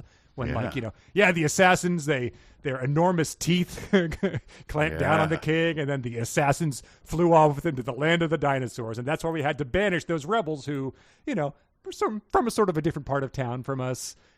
Slightly different skin tone than us. We had to banish them to the jungle for the rest of eternity. The assassins are their Reichstag fire. So we got to clamp down on the rebels. Maybe that's what happened. That'd be great. That'd be an amazing third act twist. But anyway, this is how you end a chapter. None of this, instructors standing up and yelling at people. None of this other garbage. This is how you end a chapter. All right. Suddenly, the second flying dinosaur swooped down from the sky, picked up one of the warriors with its talons, and carried him away. Both dinosaurs flew away across the jungle to the island where the dinosaurs lived. Seems like it might be time for an attack on that island. This seems like an act of aggression. I don't know. Yeah, you do seem to be a very warrior-centric society. Yes. Maybe instead of karate-type demonstrations, you can maybe focus on geting over there. It doesn't seem like it's that far away. I don't know if they watched it go to the island. Okay. Yeah, it's probably time for an examination of what the sort of environment or ecosystem of what this looks like, because every animal seems to thrive down here. There's not a lot of rickets caused by vitamin D or C deficiencies from the sun. Sure. All the plants seem to grow. Giraffes are eating leaves off the plants. Evidently there's big bodies of water because there's an island that the dinosaurs live on. So I don't know if that's an underground river. It seems to be more like an underground ocean type of thing.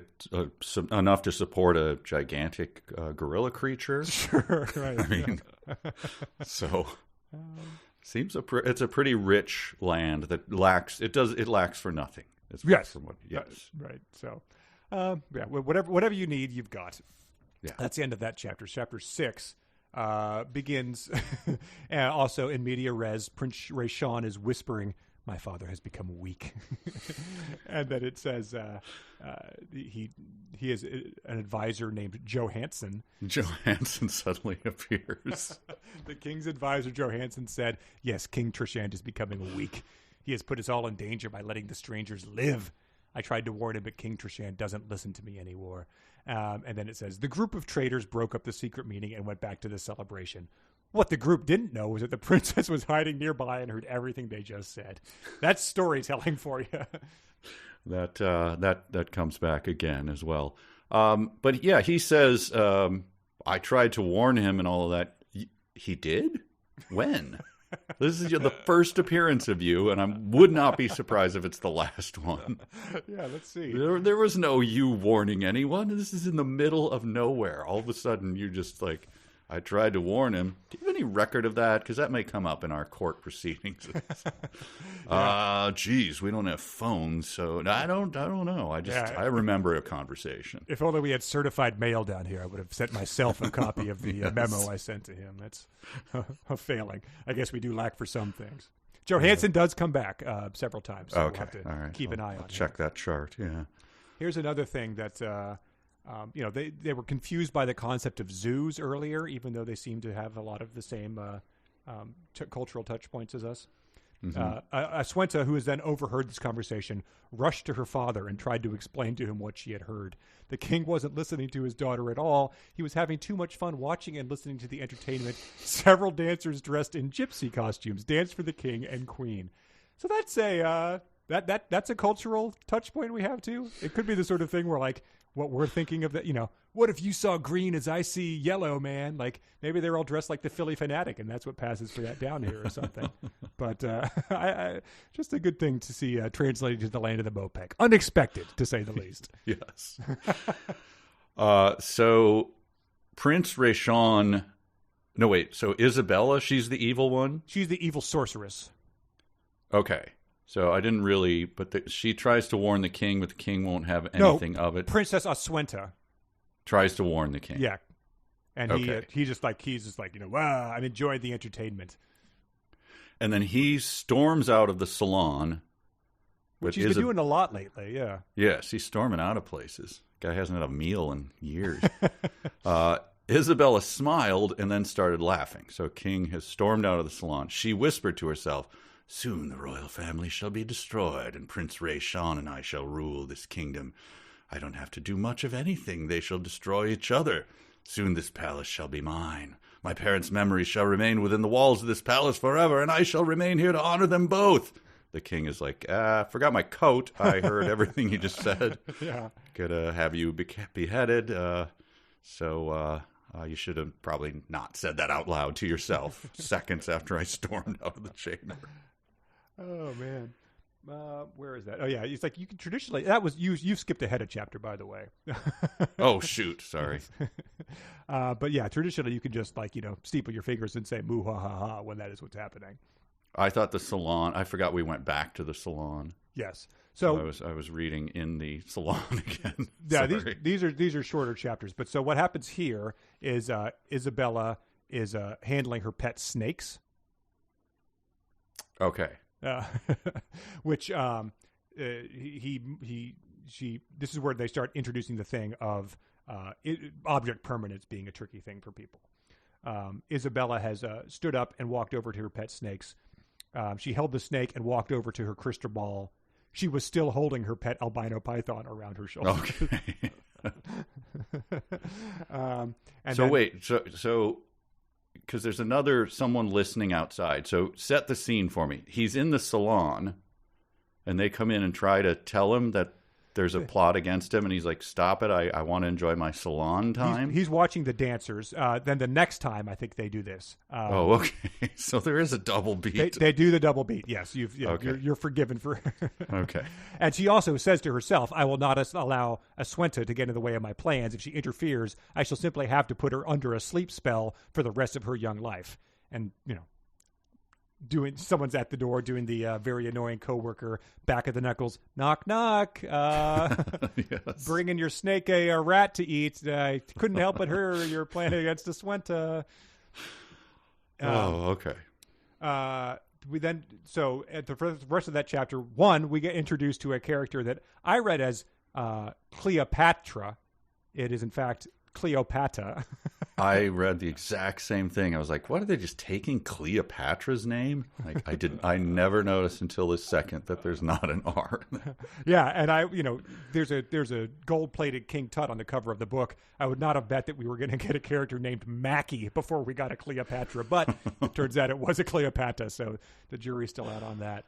But Isabella starts sort of like doing her magic to people. She makes Samira, I don't remember who Samira was, a beautiful maiden. She makes her look gross in the mirror with pointed ears, a big nose, pimples, and warts all over her face. Yes, and who's Samira? I think she's like a trusted maiden, maybe, of the princess. Oh, she was alone in the girls' resting chambers. She was trying on dresses and diamond jewelry and looking at herself in the floor-length mirror. Okay. And then she gives the spell, and she turns. Okay, so that's a double beat as well. Yeah. Okay, that's why I'm confused. She does it. Yeah, the very similar chapters. And you might be forgiven to think that you maybe only needed one of them, and that like many of the sentences in this book, they sort of reworked them again and then left them both in the final copy. Okay. I think I've got my arms around the plot now. Yeah, it's very understandable. The one other double beat is that Isabella walks over to the queen, I think, and it says, she walked over to the queen and began to brush her hair. Isabella said as she continued to brush the queen's hair, "My queen, I don't mean to upset you, but I do have a concern." No time has passed between those two sentences. You can just sort of assume that whatever action has been started is going to continue until you tell us otherwise. Okay, so then she does the evil thing, like a princess must show respect. The queen's like, "Where did you hear such nonsense? This is my daughter you speak of." And then she says, "Oh, I'm only doing that, blah, blah, blah, blah." "There now, your hair looks beautiful." Isabella turned around and walked out of the queen's chambers. As she turned around, she smiled wickedly.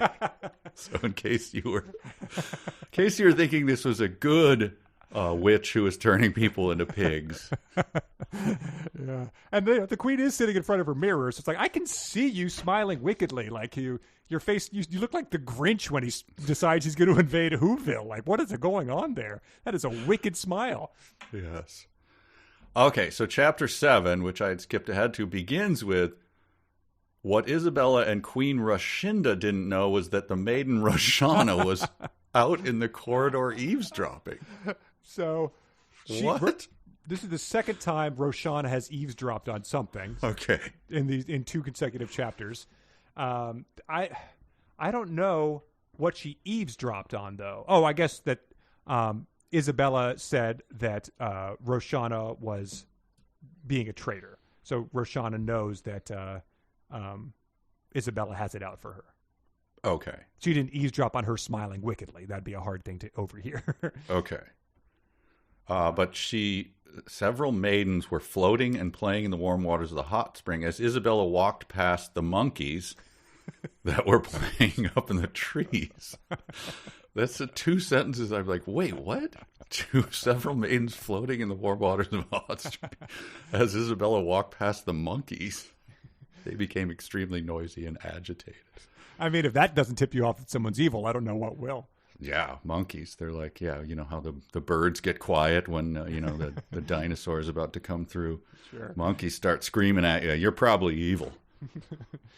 And then, so the sorceress has turned a woman into like a goblin. She's smiling wickedly. And this sort of just seems beneath her, though. Isabella smiled and then suddenly, without warning, pushed Roshana into the hot spring water. Isabella walked away angrily as the stunned maidens helped Roshana out of the water. Sort of just beneath her station as a powerful sorceress.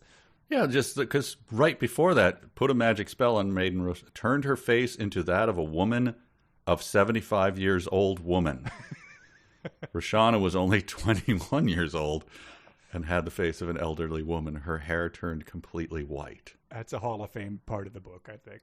That is amazing. A woman of 75 years old woman. Old woman. And I couldn't help thinking of our short, A Very Old Woman. Oh, yes. A forthcoming shirt. What was it? Thoughts of a Very Old Woman? Yes. Very old. Reflections of a Very Old Woman. You've got that to look forward to, people. Yeah. She's... Yeah, that's... I realized these chapters were similar. I didn't know how similar they were until you mistook one for the other, but that's incredible. Yes. What are they getting at here? This is something I'm not familiar with. King Treshand is in his salon listening to music. There was a harpist, violinist, a guitarist, and a flutist. The lioness, Shanba, is sleeping at his side. The maiden, Elena, stood behind the king and fanned him with a gigantic feather made of wicker. So, a blade, I guess? I mean, they mean feather? A fan. I mean, they just mean a wicker fan. Of course they do. They're trying to put their spin on it.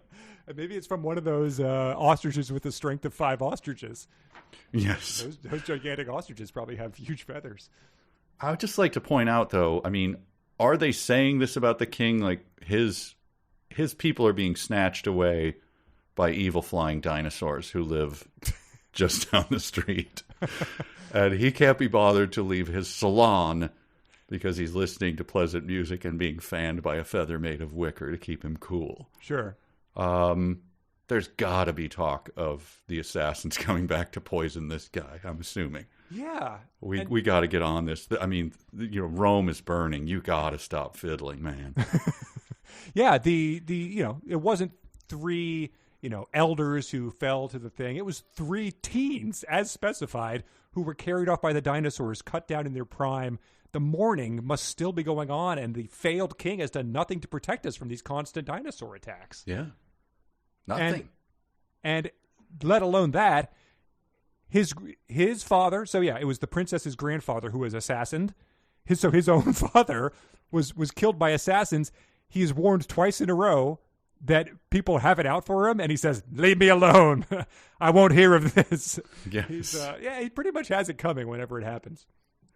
So exact words. He stormed out of the salon, and Isabella smiled evilly. Yeah. And then he storms into the queen's chambers, and here I'm just like, you got to be kidding me. Do you want to read the maidens' names? I want you to have a sonic challenge. Oh, is that it? I want you to do them as Charlie Callis noises. I could read them for you, and then you could do it. Yeah. So okay. He stormed into the queen's chambers and yelled, "Get out now." The maidens, Hadarala, Sabine, Sabrina, Joaquina, and Hadashasha were helping the queen groom.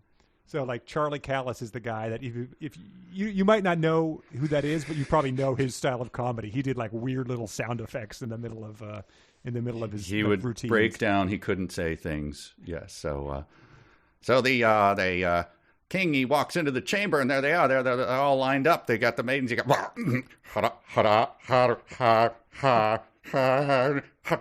Hadrawa, and you got the Sabine, Sabrina, Wakina, and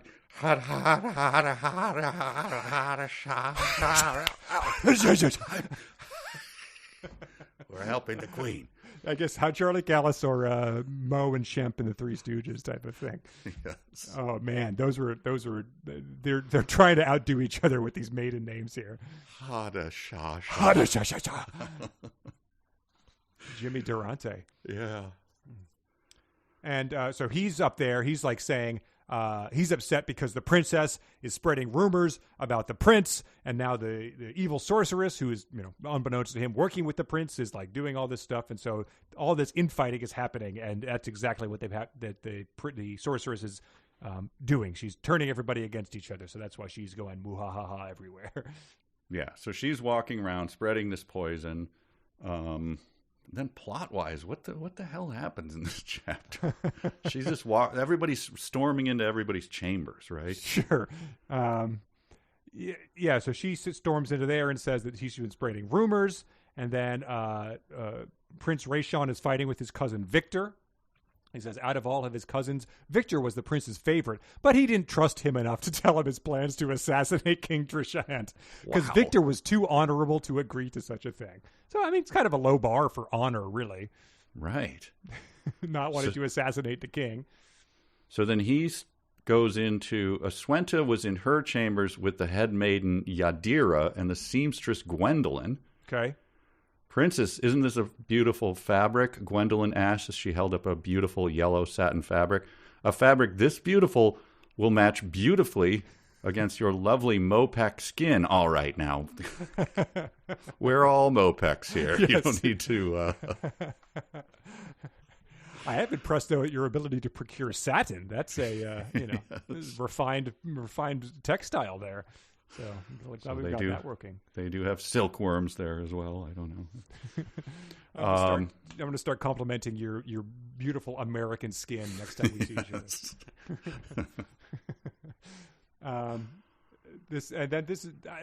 Something clicked in my head when Yadira asked, "Princess, will you be lounging on your balcony?" And she says, "Yes, perhaps I shall lounge on the balcony."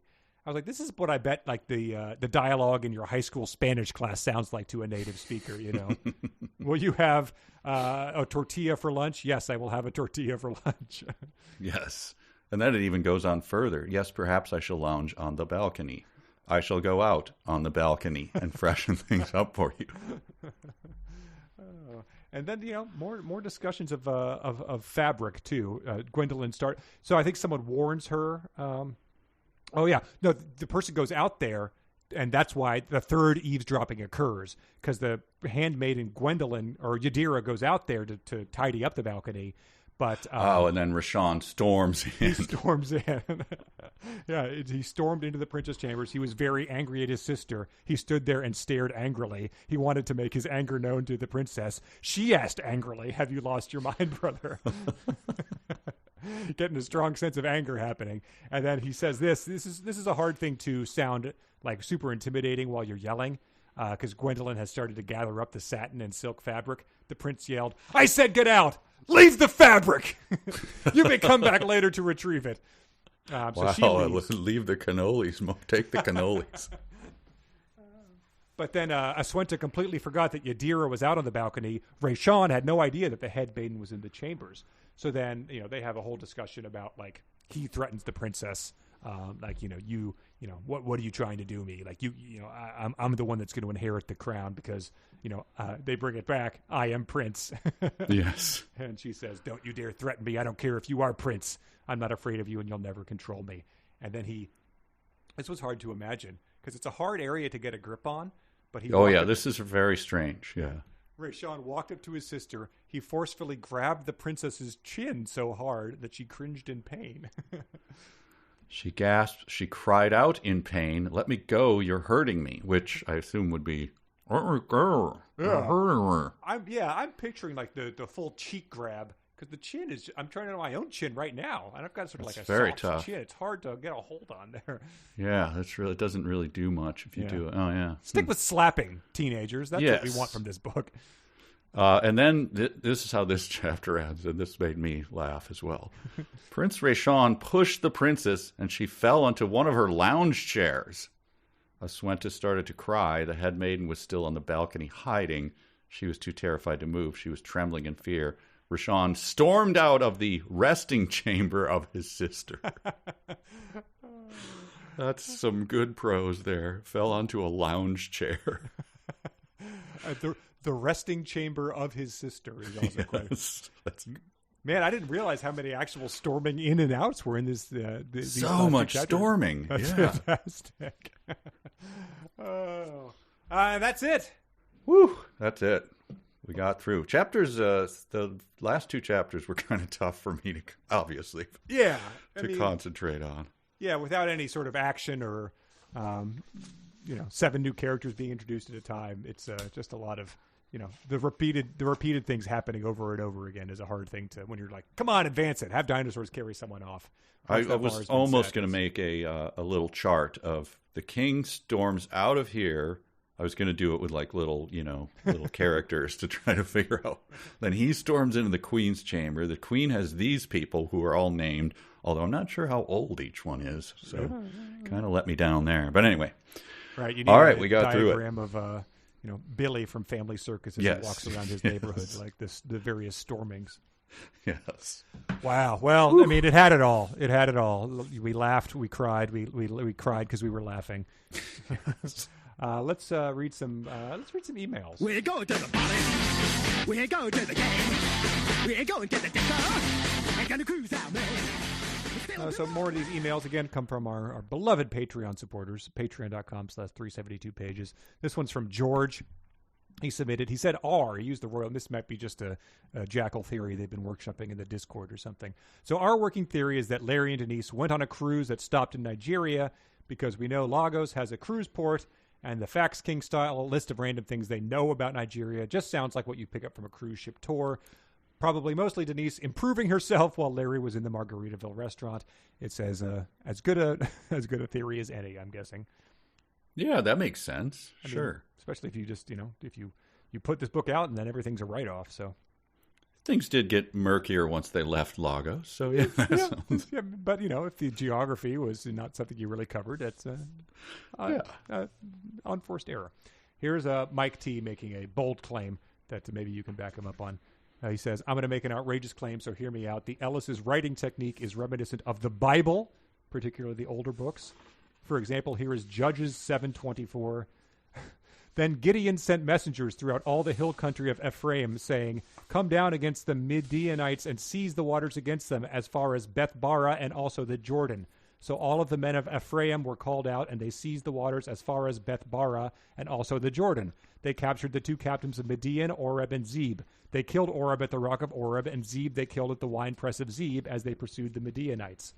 And he says, one sentence basically repeats the next. There are all sorts of names and places that have no context. This is the first and only mention of Oreb and Zeb. They are dispatched at places named after them, just like everything the Ellis' write. Now, it's been pointed out the Old Testament is an oral tradition and repetition is critical to memory, and it should also be noted that at this time the story was being told, everyone probably knew where Beth-bara was. It would be like a novel today explaining where New York City is. The Ellises do a similar thing. They just presume we know the geography of their fictional lands, and the endless cast of characters are the people of lore. Except, unlike Judges, there is no oral tradition and no one knows what they're talking about. And he says, it makes me wonder, did they grow up primarily reading the Bible? You write what they know, and the writing style is very similar. Yeah, it's a good theory. Ben says, I hope all is well for you. I'm writing because I happened to be reading a collection of Lovecraft short stories and a name popped up that I was not expecting. In the short story Beyond the Wall of Sleep, the climax has the main character witnessing the destruction of a star in person. Lovecraft bases the event on an actual destruction of a star recorded by none other than Garrett P. Service, and he ends the story by quoting Service. I was surprised by it and had to share. Thank you for reading this email and have a great day. Wow. This is like a few emails after this, so I don't know what's going on. This is from Nick. Apologies if you've seen this before. I had minutes before. But I was listening to some Lovecraft stories and heard this paragraph in Beyond the Wall of Sleep. where H.P. Lovecraft attributes a bit of astronomical information to no less a personage than Garrett P. Serviss. I couldn't believe it when I heard it, but see the relevant passage below. And so he includes this. Lest you think me a biased witness, another's pen must add this final testimony, which may perhaps supply the climax you expect. I will quote the following account of the star Nova Persei verbatim from the pages of that eminent astronomical authority, Professor Garrett P. Serviss. And then he puts in a quote, and he said, Nick said, I know it's just a Bader-Meinhof thing, but it still made me laugh. Yeah, it is when it comes up twice in the span of 5 emails. That's pretty nuts. That's crazy. Yeah. Wow. So, I mean, too bad, he didn't be like, and then as Cthulhu devoured the crow, I was reminded of the vaporized feathers of the crow and Garrett P. Services. As the 2 flying dinosaurs came down, carted off the people. This is from John, and this is something we referenced earlier, but it's on the Patreon. You'll have to check it out if you want to hear this. But this week I received my copy of How to Revive the Middle Class from the Amazon seller, Top Wholesale Jewel. I wonder who that could be. Well. And so this is a book that's a slightly revised version of Super Constitution. Not only was it signed to me personally by Charles Kim himself, but it also has his notes in the margins. I assume they're his. They're in Korean, and I can't make any sense of them. Did he send me one of his proofreading copies? And so he does have some notes in here that sort of look like you do if you were revising a copy. I'll put them in as a gallery and share them. And then Elliot also wrote in and said, I ordered a copy of How to Revive the Middle Class recently. This is crazy. People are ordering this book that we explicitly said, don't order this book. I ordered it from Amazon and assumed it would not be signed and dated by the great Charles Kim himself, but lo and behold, it was. It was shipped directly from Top Wholesale Jewel in Harbor City, California. I only assume Charles Kim has a room in his house full of unsold copies of How to Revive the Middle Class and is so delighted to finally moving some product that he's signing each one personally. So wow. Well, I'm going to get me one. I mean, we've said this before, but like when you're Dwight David Thrashes and these Charles Kims, whoever is selling the dearly departed Charles E. Harris's Trucking Through Time, what do they think is happening when they start flying off the shelves? I don't know. They don't investigate. They're just like, yep, that makes sense. These things go back and forth. From zero for years to hundreds and thousands of them in a couple of days. And then this is from Jan, who did yeoman's work here. I finally finished my spreadsheet of all the named characters and put it up on Google Docs. Yes. It contains all the names I could find. Possibly I missed some. Most of them are only mentioned once. I added a column to write down what we learned about the character, their age, their faction, first and last appearance. Needless to say, it will contain some minor explorers. Some observations. There are 2 characters with 2 names, Anthony, Richard, and then he says Edith and Edna. So that's something to keep an eye on. And one name that is used for 2 characters. One kid named Abdul in Chapter 10, a Moepek warrior named Abdul in Chapter 11. Did they run out of names? He said, all in all, there are 158 characters, 155 if you don't count Richard and Edna. That includes lions, chimpanzees, and 2 unnamed pets, a python, and 1 tarantula. But I felt the need to include them anyway. So we will link to that in the description, as well as the pictures of Charles Kim's signed copies of How to Revive the Middle Class and the picture of the bird tattoo that we may or may not have encouraged Matt to get. Yes. But we had some very enthusiastic sending in of these. This is from Heather. She submitted her 2 children's books. Man, these kids have grown up since we started this podcast. Billy, who is now 16, submitted your favorite, He Shall Judge You Hard, Students. She said he enjoyed the lack of punctuation here. And then Danny, who is 14, as well as Steve and Elliot, all submitted The Royal Bongo Players Banged on Their Bongos as the 4 schools began to enter the arena. And Heather said that I am really enjoying reading about the teen archaeologist Billy in this book, but her son Billy, not so much. I guess he's probably worried he's going to get slapped anytime he's in. Yes. This is a very popular one. Jackson, Nolan, Keith, and Alejandro all submitted. They all decided to grieve together in a Moepeks ceremony to honor the 3 that had been carried off by the flying dinosaurs. Nolan said, I love how this manages to be both ridiculous and Hemingway-esque at the same time. The entire passage about a stadium being attacked by flying dinosaurs has less narrative weight to it than Billy being menaced by a lion as a joke.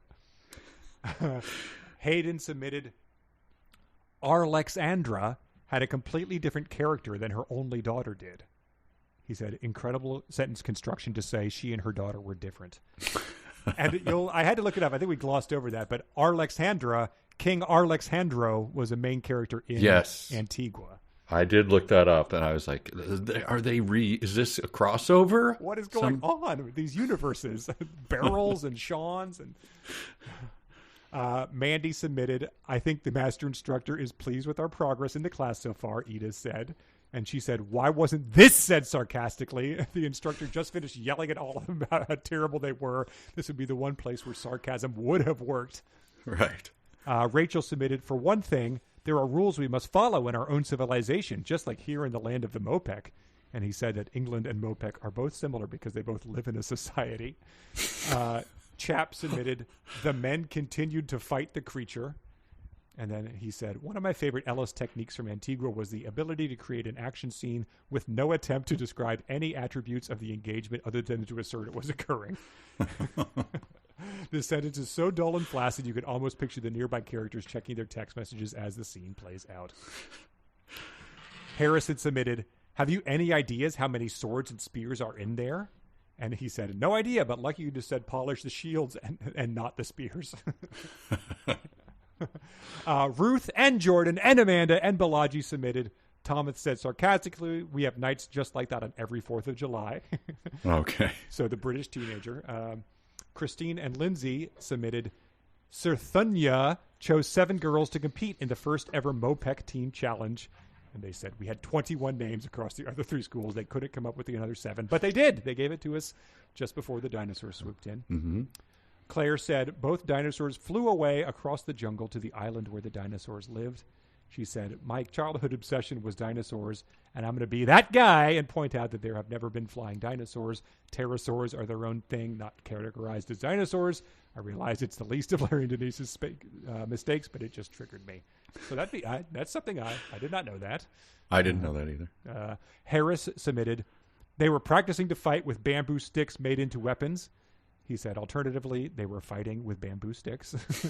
Yes. Jay submitted, Ray Sean took his foot and kicked his cousin and knocked him to the ground. He also rewrote the sentence. What a belabored way of saying Ray Sean kicked his cousin to the ground. George submitted, the maidens, Hadarala, Sabine, Sabrina, Joaquina, and Hadashasha were both helping the queen groom.